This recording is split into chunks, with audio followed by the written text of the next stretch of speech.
Okay, so now we are starting again with the new lesson. And do you remember what was our last lesson? واو مادة. Wow, Madda. Okay, can you see the computer screen? Both of Yes. you? Yes. Okay, so Yes. in the last lesson we will discussed that how we will teach about the Vav Maddas lesson. So first of all, when we are on the Vav Madda, so we have to know, and that is we have to share about that, about the Alif Madda and the Alif Vav Leen. Both are the signs and the definitions of the letters of Madda. Our students will be know.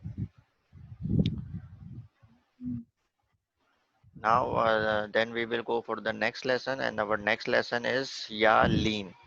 Okay, when we start this lean lesson, again, first of all, we have to give the overview about the all lean letters. Like we will tell we have two lean letters. First is vowel lean, and second one is Ya lean.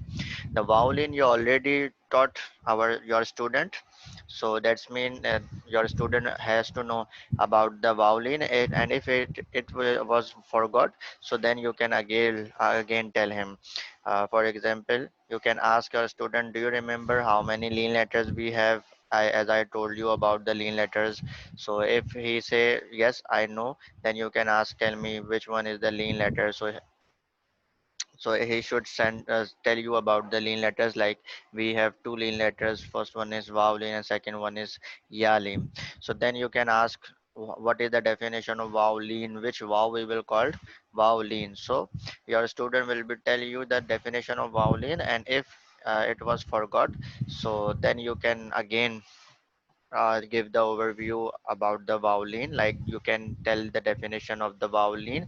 The definition of vowelin is when vaw sakin comes after fatha, so we will call it vowelin.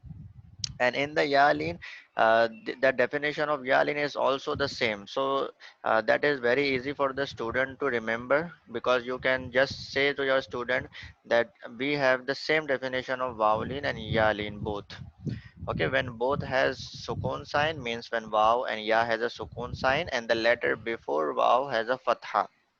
But in the madda letters, we know that all the madda letters having a different sign on the previous letter, right? But here in the lean letters, we have the same sign on the previous letter. So we just check either ya or wow has a sukun or not. If it has a sukun, so then we just see the previous letter, and if it has a fatha on it, so then we will call it wow lean. That's it. Okay. And how will we read the vowelin or ya lean? So the answer is very easy. We will read lean letters normally without stretching, without jerking. Got it? Without stretching, without Yeah, yeah. Without stretching and without jerking means we don't stretch here like I. We don't stretch. We don't prolong that letter, and we don't jerk like I. We don't jerk like when the alif or hamza has a sukun, so we jerk like ta, ba, sa. We don't do that here when we see the lean letter. Okay, okay. after that, when you complete your lean definition, and your student will know and remember about the lean definition, and he finished from ya on the last word, so then you can start the exercise. And here we can start the same things which we did in the previous lessons. Like here your student will tell you each and every words, and you should not be help your student. For example, if he is facing some difficulties, then you can help for starting the first or two words, or first line. Okay, so for example, now maybe much students can read directly. For example, he see that alif has fatha and ya has a sukun, so it will become I. Okay, and then he see noon has fatha, so that's mean na. So then he will read I na. Okay, but if it is not reading like that, so you can tell him about the spellings. Okay, you can tell that word spell. Like you if you want to write here, so you can write here and you can tell each and every letter separately, or you can recognize here as well. For example, you can ask your student that which letter is that, so he will tell you that is alif. And what is the sound of alif? So he will tell you surely that alif has no sound. So that what we do, we just pronounce the sign sound. So here we have a fatha, and the sound of fatha is a.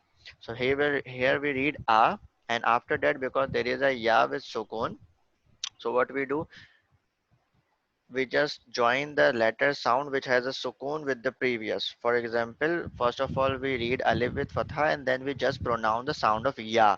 So it will become aij. Ya sound of ya is j. So it will become aij. Then noon has fatha, so the sound of noon is n, and the sound of fatha is a. When we add both sounds together, so it will become n, a, na. Got it? And when we add whole word at a one time, so it will become I, na. Got it? So you will Yes. do that if your student facing difficulty to read the whole word. Okay, you can make it easier for them. So you can tell, start from the right hand side and read one by one. Don't try to read the whole word at a one time. Now we are going for the next lesson. Here we have a yamadda. Again, while you are starting the lesson number 16 about the yamadda, so you have to give the overview about alif madda, vav madda, then you will start the yamadda. Okay, you have to sure about that your student remember about the alif madda and vav madda, then you will jump to the yamadda. Otherwise you have to recall your previous alif madda's definition and vav madda's definition, right? So Mm. first of all, you will start this lesson and you can ask your students, tell me how many madda letters total we have. So if he will tell you, then that's okay. You can go for the next. Otherwise, you have to tell your student that we have a three madda letters, and those letters are alif, vav, and ya. Okay. While you are on the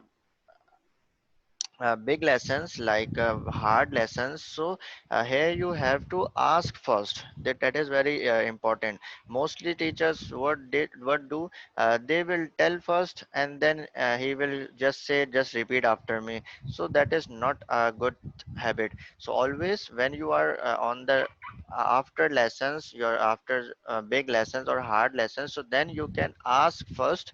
You can check either your student remember what you taught before or not.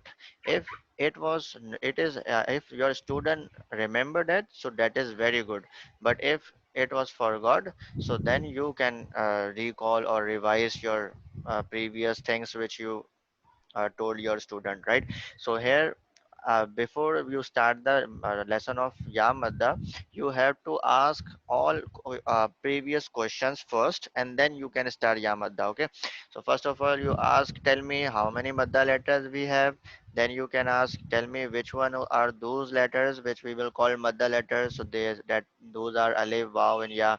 Then you can ask, okay, tell me the definition of alif madda which I told you. So if your student tell you, so that is good. Otherwise you have to revise or recall that definition of alif madda. You have to tell your student that when alif has no sign and the letter before alif has a fatha, so we will call it alif madda. Then you can ask about the vav madda's definition, and then you can ask what we do when we have any madda letter. For example, if we see the vav madda, then how will we read, what we do?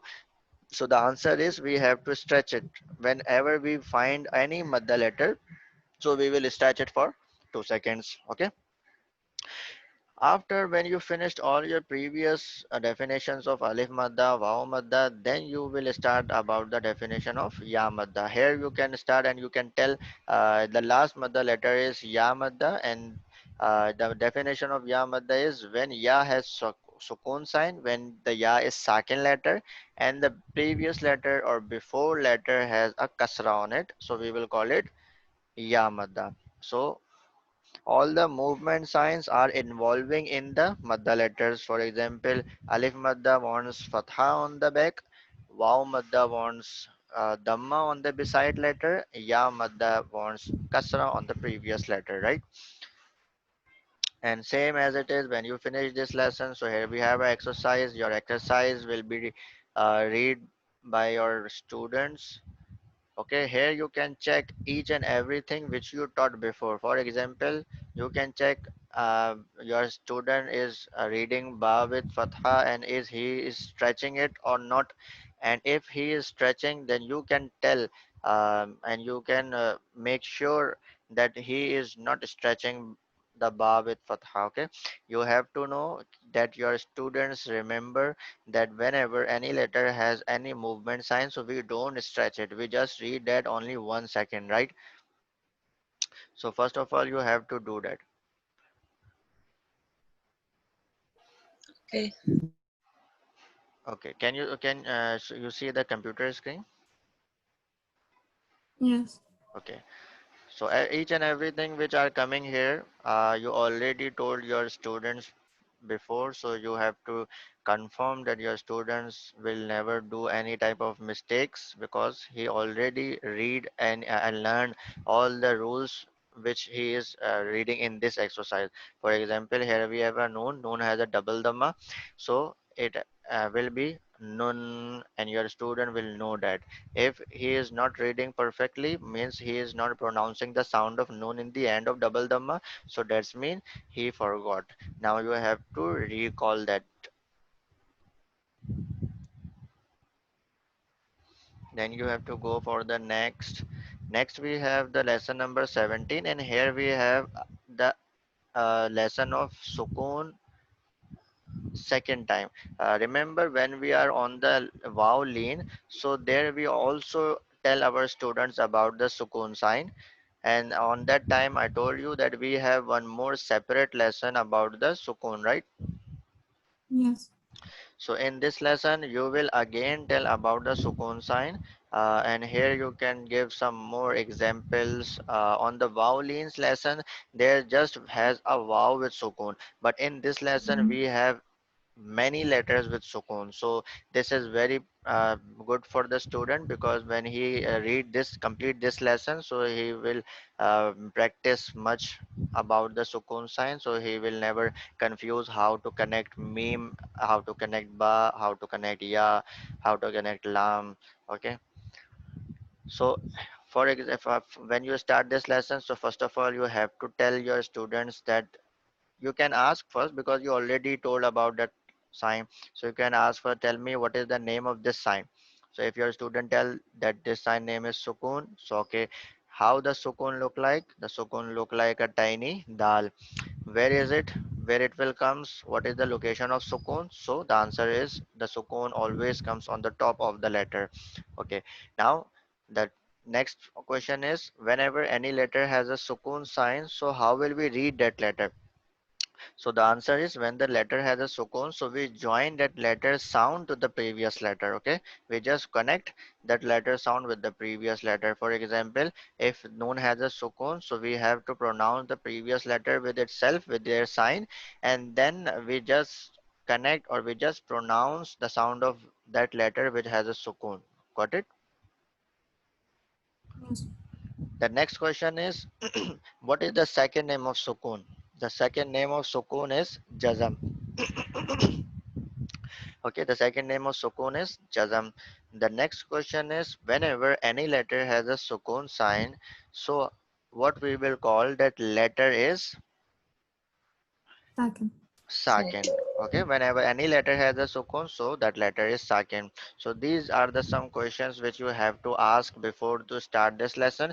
And if your student know each and everything, then you can start from first word.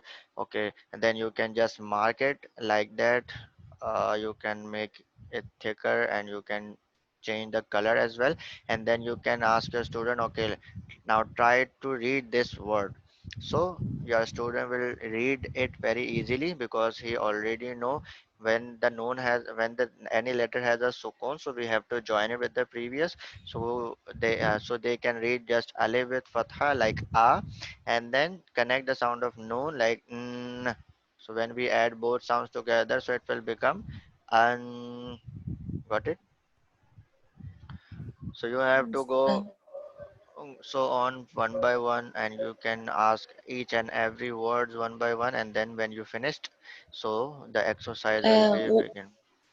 Yeah, will we tell them about checking in color letters?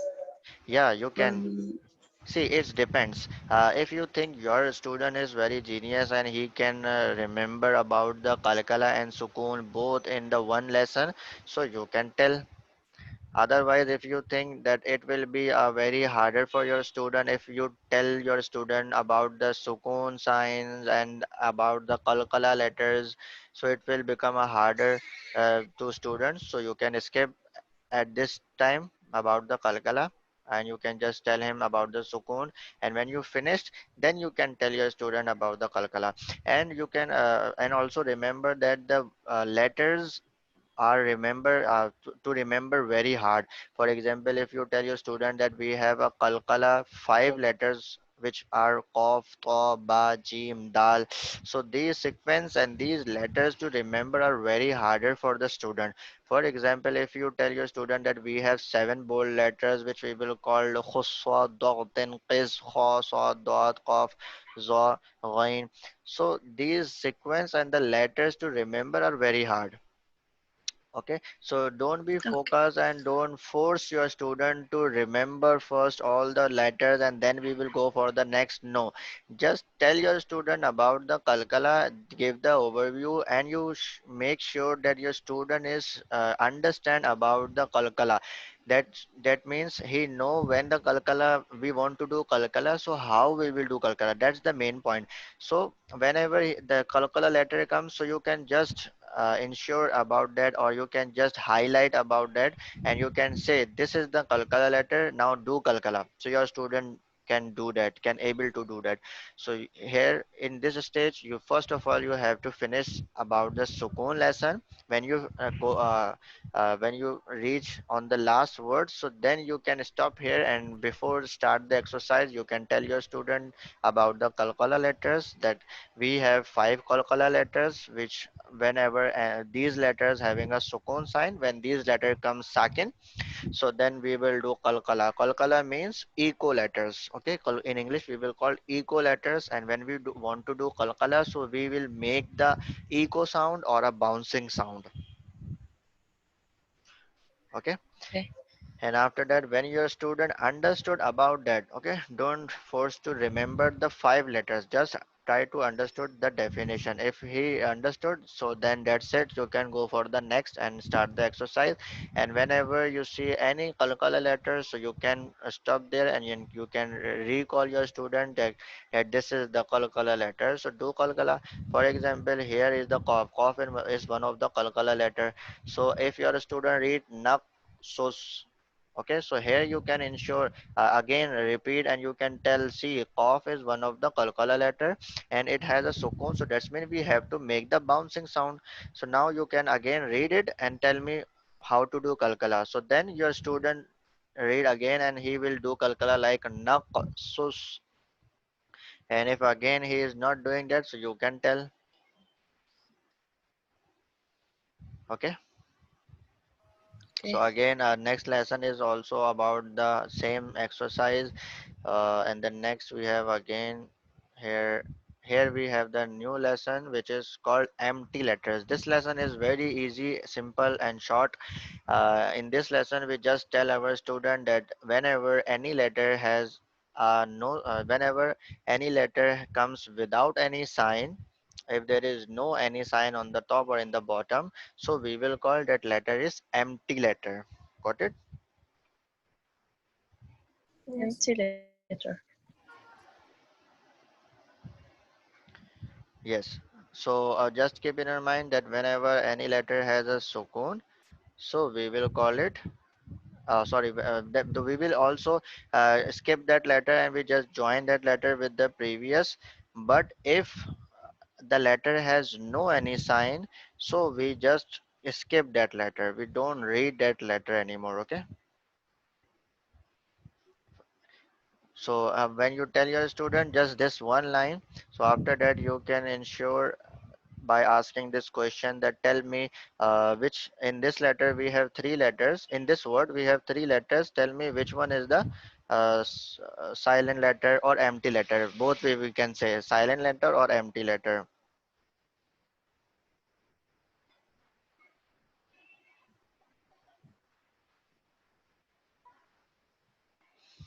Now after that we have to go for the next. In this lesson we just tell this one line. The next we have exercise of Hamza. Here you can tell your student just one thing, that whenever Alif or Hamza has a sukun sign, so we jerk the previous letter. Okay. For example, here we have a Hamza with sukun, so we jerk the previous ya. So it will become yatikum wa mur. Okay. Okay. Now next is tasdeed. Now this lesson is very important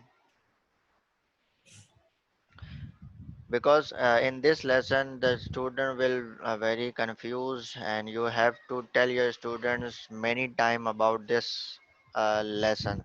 So in this lesson, first of all, we will tell our student that today we are starting lesson number 20, which is about tashdid. We can say shad as well.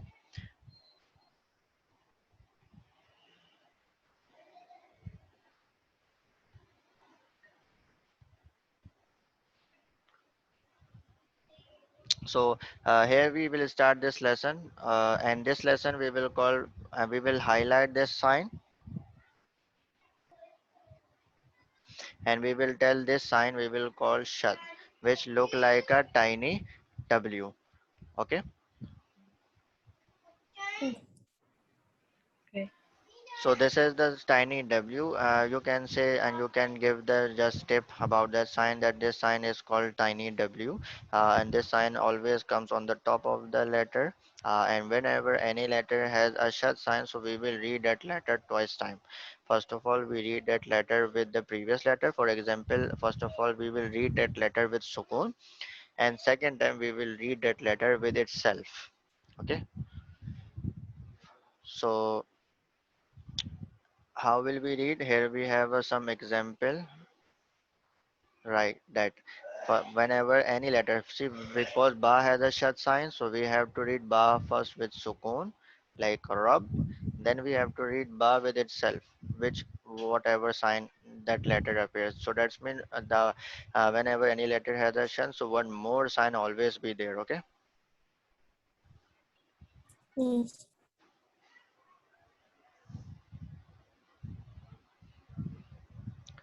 So this is all the thing you have to tell your students many times, because sometimes your student will be do not understand about that, so you have to give some more examples about the shut. Um, So the next we have the exercise that about shad, and you have to tell your student whenever the meme or noon has a shad sign, so we do more pressure, we do gunna. Okay, what is gunna? Gunna is a nasal sound, and whenever we want to do gunna, so we put our voice in our nose for a while, that is called gunna. Okay, that for example mim. The next we have mad and madda. So inshallah this we will start in our next lesson, or the next session will be the last session of our training. So make sure you have to revise, and you have to recall and practice all your previous lessons, and what I told you, everything you have to know about that. Okay, so inshallah the next lesson will be the next last session, and after that we will start our I will take the demo individually, and then I will refer your number to my manager, and he will contact you, and I will create your Zoom ID, and the manager will send you the agreement contract, and then you will start your classes. Okay. Okay. okay. Okay, so inshallah we will again continue from here in our next class. Take care. Allah Hafiz.